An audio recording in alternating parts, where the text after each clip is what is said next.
School ছাত্রকে বাসের ধাক্কা, ঘটনায় গুরুতর আহত ছাত্র, ভর্তি মেদিনীপুর মেডিকেল কলেজ হাসপাতালে। জানা গিয়েছে, বৃহস্পতিবার বাড়ির পড়ুয়াকে স্কুল থেকে বাড়ি নিয়ে আসছিলেন দাদু।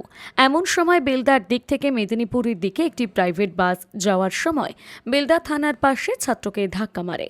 বাসটি দ্রুত গতিতে বাম্পার পেরোতে গিয়ে ঘটে বিপত্তি। পরে ঘটনাস্থলে পুলিশ গিয়ে আহত দাদু ও নাতিকে বেলদা সুপার স্পেশালিটি হাসপাতালে ভর্তি করে।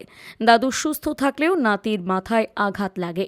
7 বছরের শিশুটির মাথায় আঘাতের কারণে মেদিনীপুর মেডিকেল কলেজ হাসপাতালে স্থানান্তরিত করা হয়। বাস এবং বাসের চালককে আটক করেছে বেলদা থানার পুলিশ।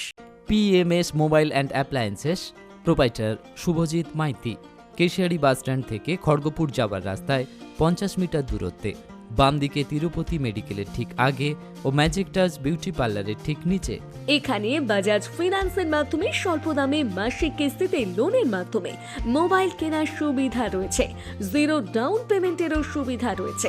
এখানে সুলভ মূল্যে নামি দামি সমস্ত কোম্পানির মোবাইল পাওয়া যায় এবং মোবাইলের সমস্ত অ্যাক্সেসরিজ পাওয়া যায়। নতুন মোবাইল কিনলেই পেয়ে যাচ্ছেন একটি মোবাইল স্ট্যান্ড, একটি নেক ব্যান্ড হেডফোন, গ্লাস এবং ব্যাক কভার সম্পূর্ণ বিনামূল্যে। কম দামে ভালো মোবাইলের একমাত্র ঠিকানা PMS mobile and appliances. PMS mobile and appliances.